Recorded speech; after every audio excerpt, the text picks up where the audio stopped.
बच्चों, I hope आप लोग अच्छे होंगे, हेल्दी होंगे। तो हम लोगों ने जैसे ही चैप्टर फर्स्ट पढ़ा केमिस्ट्री का, चैप्टर सेकंड पढ़ा, आज chapter third metals and non metals को डिस्कस करने वाले हैं। ठीक है, आपको पता है क्लास होगी ऑफलाइन, है ना? तो ये क्लास रिकॉर्डिंग भी है। अगर आपको कुछ डाउट हो मेरे कुछ भी सब्जेक्ट को लेकर, कुछ भी टॉपिक को लेकर, तो आप यहाँ पे कमेंट कर सकते हो। तुम्हें कोई डाउट बताना, मैं रिपीट कर दूंगी। ठीक है, इसी के साथ चैप्टर स्टार्ट करें। चैप्टर हमारा कौन सा है? Third, metals and non metals, यानी धातु और अधातु। इस चैप्टर को ना हमने 7th और 8th में थोड़ा सा इस टॉपिक के बारे में पढ़ा होगा। ठीक है, थोड़ा तुम लोगों ने पढ़ा होगा धातु क्या होते हैं, मेटल्स क्या होते हैं, नॉन मेटल होते हैं। अब बात करूं मेटल की, पहले इसे समझते हैं मेटल क्या है। उस मेटल के एग्जाम्पल पहले आते हैं, मेटल्स हमारे आसपास होते हैं, है ना? सब जगह मेटल से आसपास। अगर बात करूं मैं अगर गोल्ड की, ये क्या है? मेटल है। सिल्वर क्या है? मेटल है। आयरन क्या है? मेटल है। कॉपर भी मेटल है। ये सब किसकी एग्जाम्पल है? मेटल्स की। ठीक है, अब मेटल्स को, मेटल की बात करूं तो अभी हम पहले समझेंगे मेटल नॉन मेटल को फिजिकल प्रॉपर्टीज के साथ, ताकि आपको दोनों मेटल से नॉन मेटल क्लियर हो जाए। इसके बाद केमिकल प्रॉपर्टीज पढ़ेंगे। अब फिजिकल प्रॉपर्टीज क्या होती है पता है?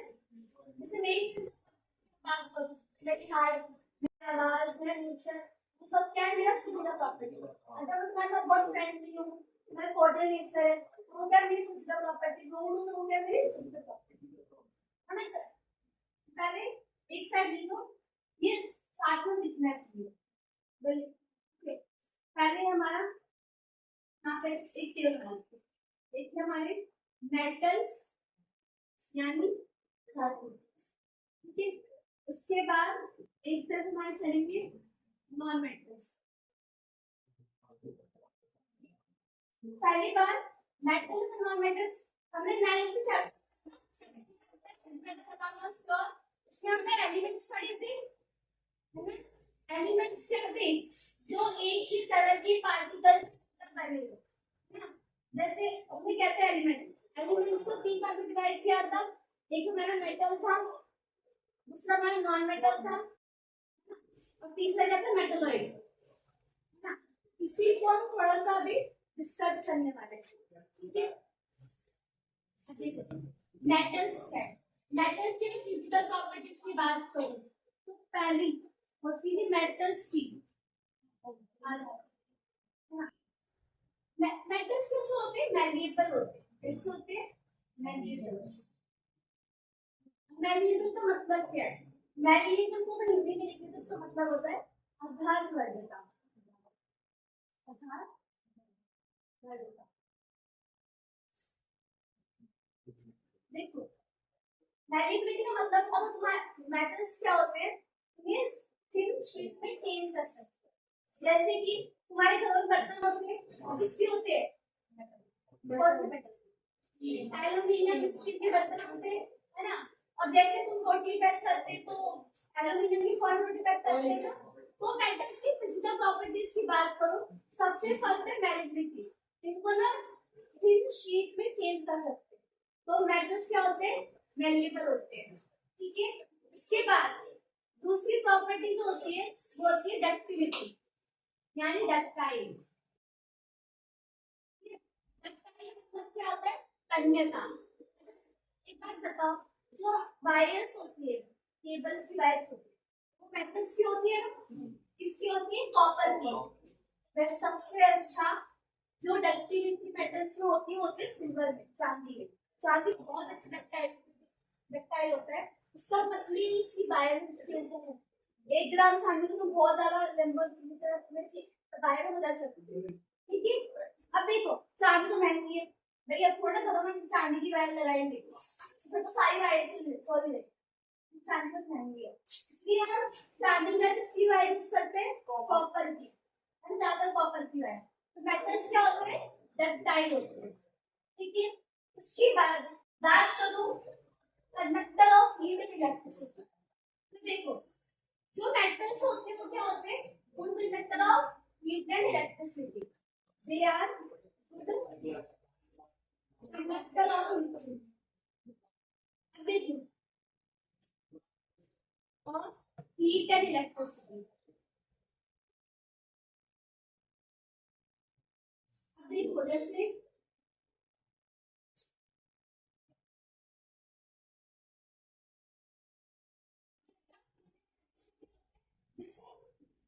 कॉपर की वायर बनाई है तभी पास आती है ना। तो हमें मेटल को क्या करेंगे, इलेक्ट्रिसिटी को अपने अंदर से आराम से पास होने देंगे। तो मेटल की दूसरी छोटी सी प्रॉपर्टी क्या है, they are good conductor of heat and electricity. ठीक है, उसके बाद चौथी प्रॉपर्टी की बात करें मेटल्स की, है ना, तो क्या होते हैं, सोनेरस होते हैं, लस्ट्रस एंड सोनोरस। मैं इसे सोनोरस करती हूँ ध्यान से। देखो लस्ट्रस की बात करूँ एल है,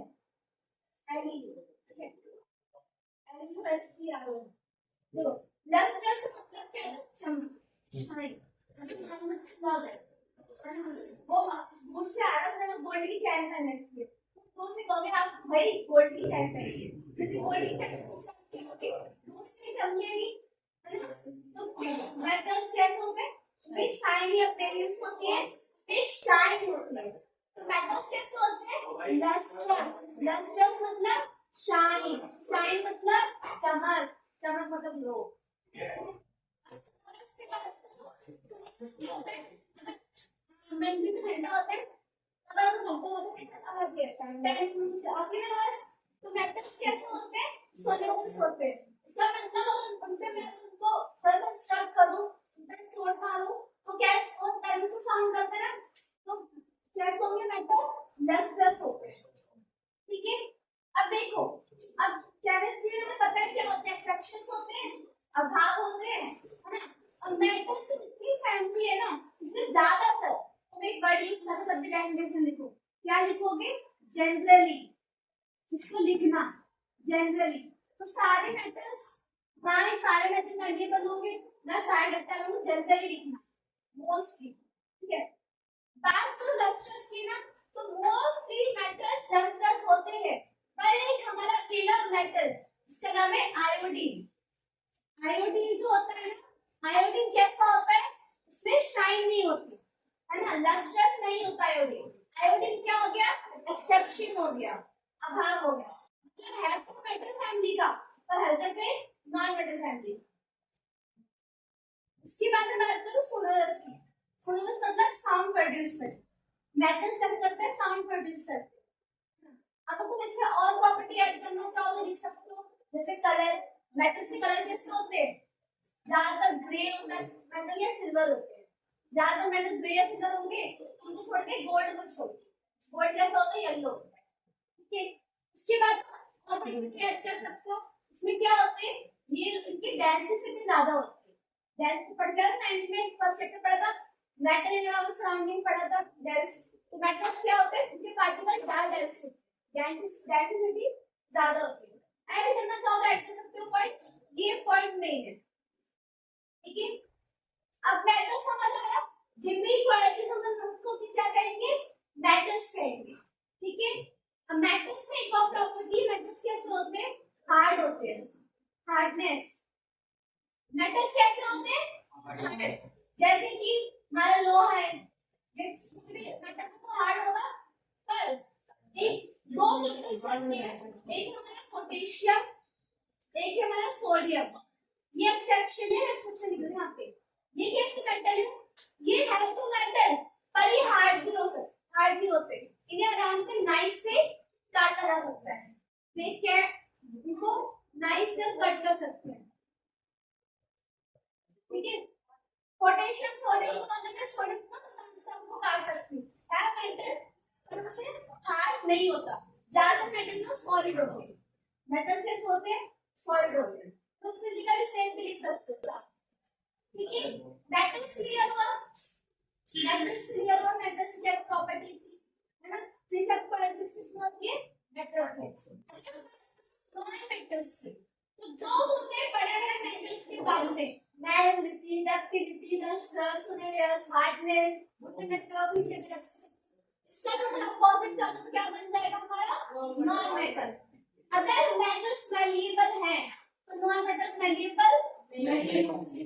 मेटल्स क्या है, डक्टाइल है, थिन वायर में चेंज कर कन्वर्ट कर सकते हैं, नॉन मेटल्स को नहीं कर सकते। मेटल्स में क्या है, लस्ट्रस है, शाइन है, पर एक नॉन मेटल है डायमंड। डायमंड नॉन मेटल क्यों है, क्योंकि नॉन मेटल एग्जांपल में क्या आता है, कार्बन नॉन मेटल है ना, और कार्बन क्या है नॉन मेटल है, और डायमंड किससे बनता है, कार्बन से, इसलिए वो नॉन मेटल है। पर इसमें क्या होती है, शाइन होती है। तो डायमंड की बात करो, डायमंड है तो हमारा नॉन मेटल, पर उसमें शाइन होगी, तो वो क्या हो गई, एक्सेप्शन हो गई, अभाव हो गया। ठीक है, उसके बाद सोनोरस की बात करूं तो साउंड प्रोड्यूस होती है ना, तो मेटल्स नॉन मेटल में साउंड प्रोड्यूस नहीं होती। हार्डनेस की बात करूं, मेटल्स क्या होते हैं, हार्ड थे, नॉन मेटल कैसे होंगे, नॉन मेटल लिक्विड भी होंगे है ना, गैस भी होंगे और सॉलिड भी होंगे। ठीक है, सारे नॉन मेटल हार्ड नहीं होंगे। एक एक्सेप्शन और बता दूं,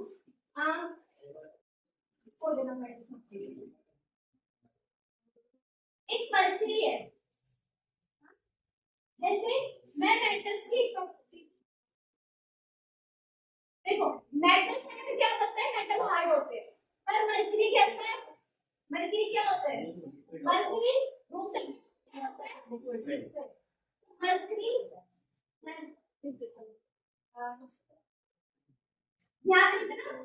यहाँ पे मर्करी मर्करी जो है ना वो क्या है, मर्करी एक मेटल है,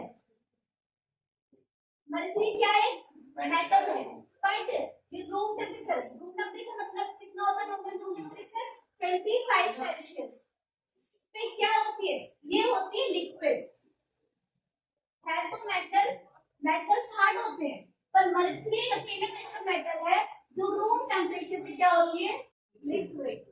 ठीक है, ये क्वेश्चन में भाई आ सकता है एग्जाम में। ठीक है, अब आया समझ में, मर्करी एक्सेप्शन है किसका, सॉलिड होने का, मेटल्स कैसे है, सॉलिड है, उसका एक्सेप्शन क्या है, मर्करी।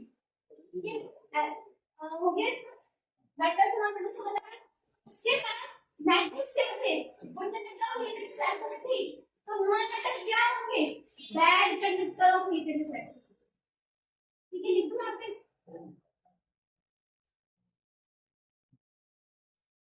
देखो मेटल्स नॉन मेटल्स क्या होंगे, bad conductor of heat electricity, बस गुड का बैड कर दो, ऑफ हीट एंड इलेक्ट्रिसिटी।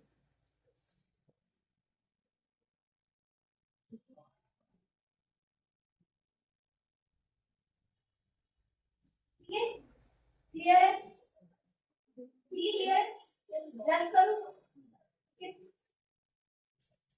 इस चैप्टर में बस क्या करना है,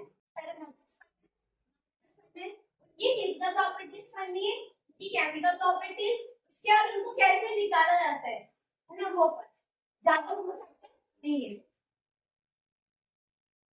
ठीक है, मेटल्स नॉन मेटल क्लियर हुआ, समझ आया। अब मैंने तुम्हें एक चीज बताई कि नॉन मेटल्स क्या होते हैं, bad conductor of heat electricity, पर एक हमारा नॉन मेटल है ग्रेफाइट।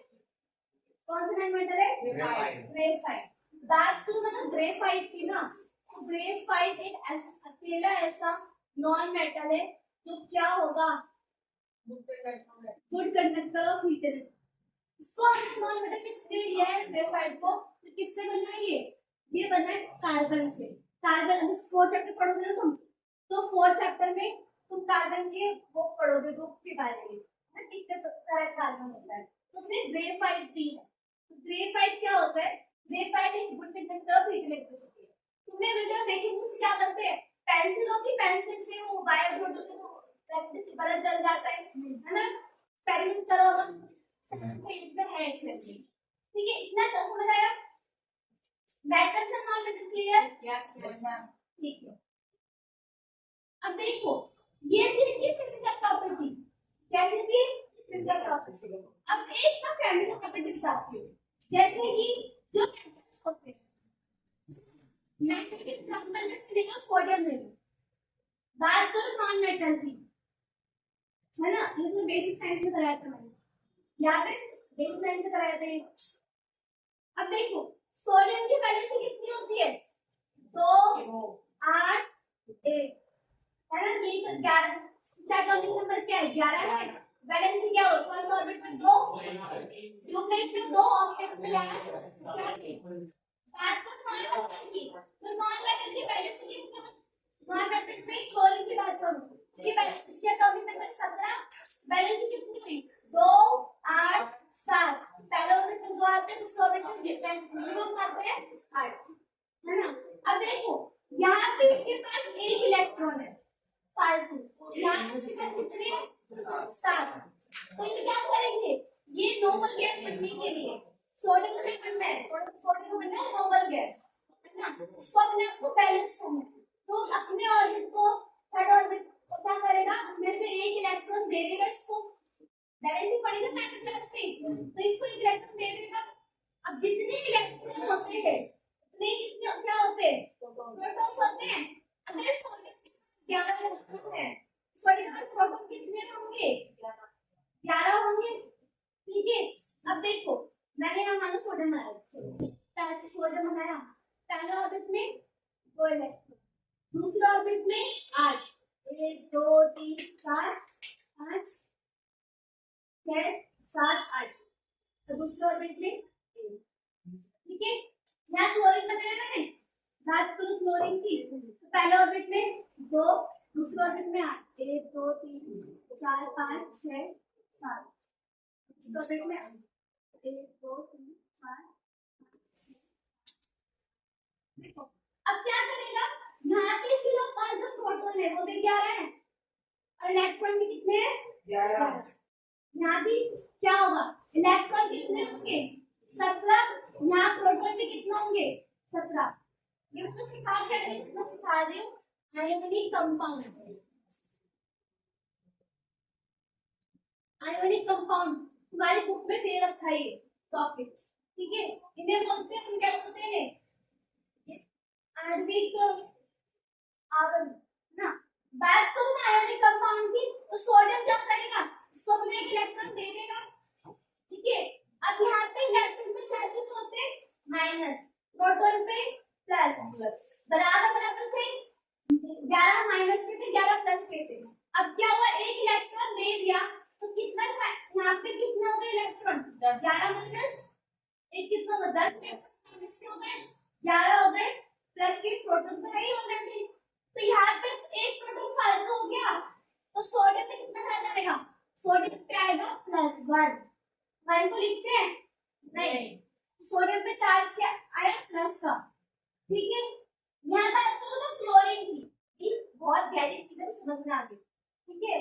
बात करो क्लोरीन की, तो क्लोरीन की वैल्यू से 2 8 7 थी, अब इस 7 इलेक्ट्रॉन है लास्ट ऑर्बिट में, तो ये इलेक्ट्रॉन लेगा या लूज करेगा, क्योंकि इसी क्या है इसके लिए एक इलेक्ट्रॉन लेना, तो इसलिए सोडियम से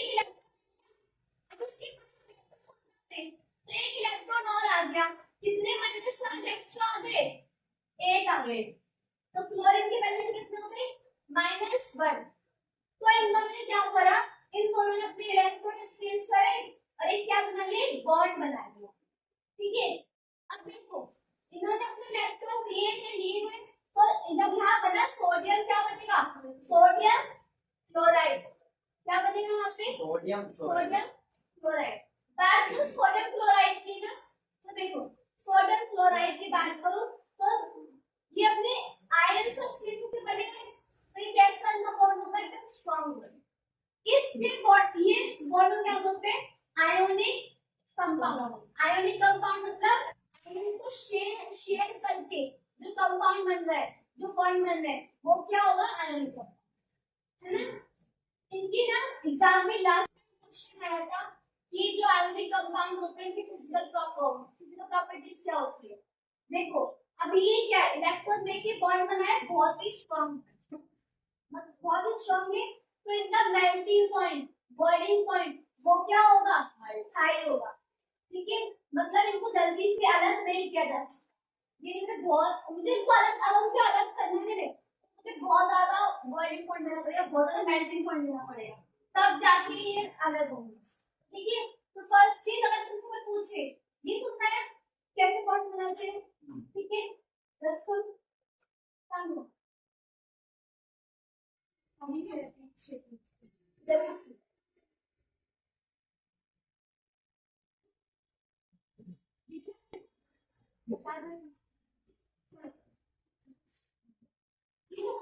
पॉइंट बनता है।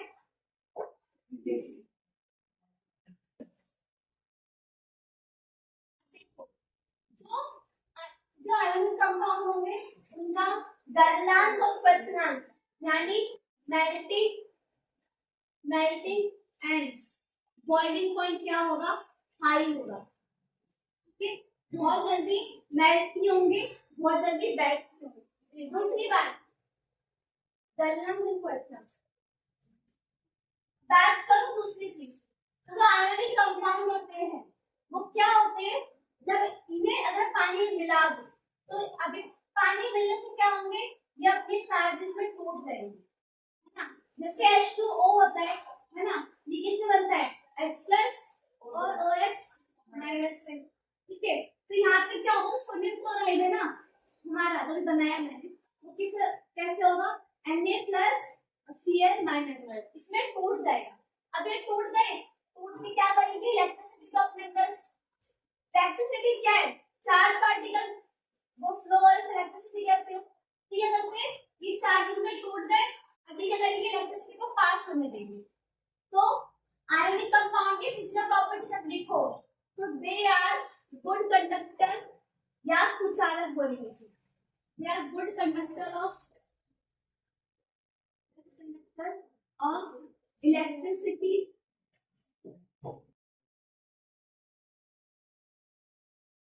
इन एक्वस फॉर्म,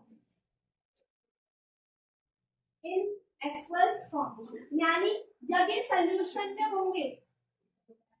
ठीक है, जब इन्हें किसी मिला दूं तो इलेक्ट्रिसिटी को पास होने देंगे। उसके बाद एक तुम्हारे पे दे रखा है आयनिक कंपाउंड में, ये समझाया गया फिजिकल प्रॉपर्टीज में एक क्वेश्चन आता है कभी लास्ट में जो चैप्टरिंग बताऊं,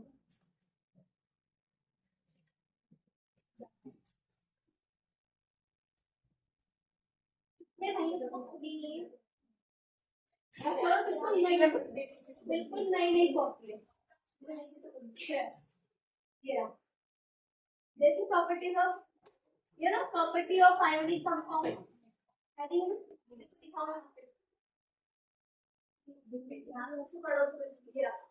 ये physical nature, melting and boiling point, conductor of electricity, ये सब पॉइंट दे रखे हैं ना। अब देखो जो आयोनिक कंपाउंड क्या होते हैं, सॉल्यूबल होते हैं, मतलब पानी में नहीं घोल सकती हूँ। ठीक है, ऐसे समझ ले, ये समझ आया आयोनिक कंपाउंड में। अब देखो कितना क्लियर है आयोनिक कंपाउंड,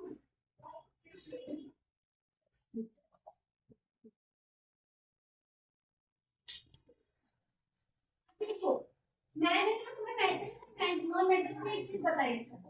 देखो मैं बात करूं मेटल्स की ना और बात करूं नॉन मेटल्स की, है ना। तो मेटल्स क्या होते हैं, मेटल्स का ना बॉइलिंग पॉइंट होगा, बॉइलिंग पॉइंट होगा, वो क्या होगा, वो हाई होगा। मतलब मेटल्स को तुमने तोड़ना है, उन्हें बॉईल करना है, तो मुझे ज्यादा टेम्परेचर देना पड़ेगा। तो मेल्टिंग एंड बॉइलिंग पॉइंट क्या होता है, मेटल्स का हाई होता है। बात करो अगर नॉन मेटल्स का, तो इनका मेल्टिंग बॉइलिंग पॉइंट क्या होता है, कम होता है, low melting point and boiling point. ठीक है, आया क्लियर में, इसमें भी एक्सेप्शन है, भी क्या एक्सेप्शन है,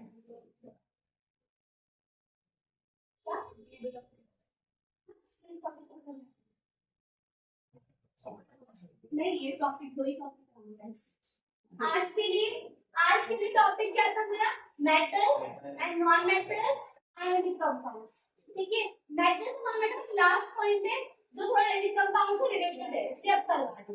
देखो आयोनिक कंपाउंड में सोडियम क्या है? सोडियम क्या है? मेटल।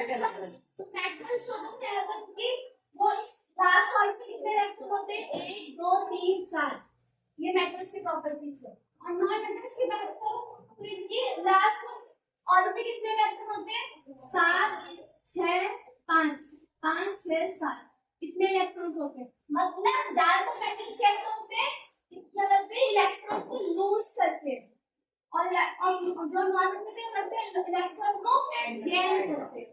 ये इनकी केमिकल प्रॉपर्टीज है। ठीक है, थोड़ी आयोनिक कंपाउंड से रिलेटेड गेन करते हैं।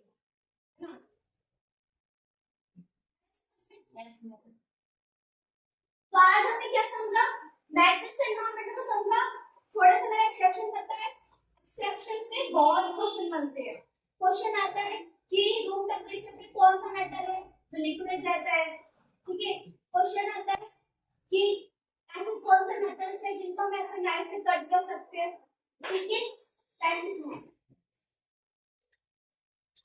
घर से मैं 3.9 में एक रिलेटिवली सीरीज है केदारनाथ का माली आलू जरा फीके पकाता है, क्योंकि यही है ना। केदारनाथ का माली आलू जरा फीके पकाता है, क्योंकि सभी गांव अलग अलग और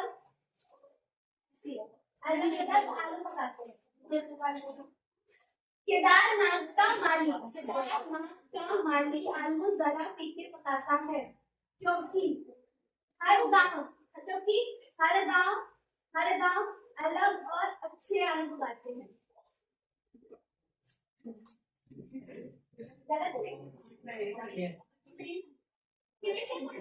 कैसे? Potassium, sodium, calcium, magnesium, aluminium, zinc, iron, lead, hydrogen, copper,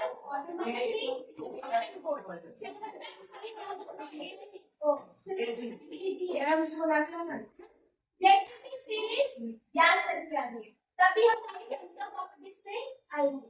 इसी के साथ मैं आज की क्लास में ये टॉपिक खत्म करती हूँ। मेटल्स हम अगले वीडियो में पढ़ेंगे। मेटल्स से संबंधित केमिकल प्रॉपर्टीज क्या है और मेटल्स को कैसे हम लोग प्राप्त करते हैं। ठीक है, कैसे निकालते हैं, उनके प्रोसेस के बारे में पढ़ेंगे।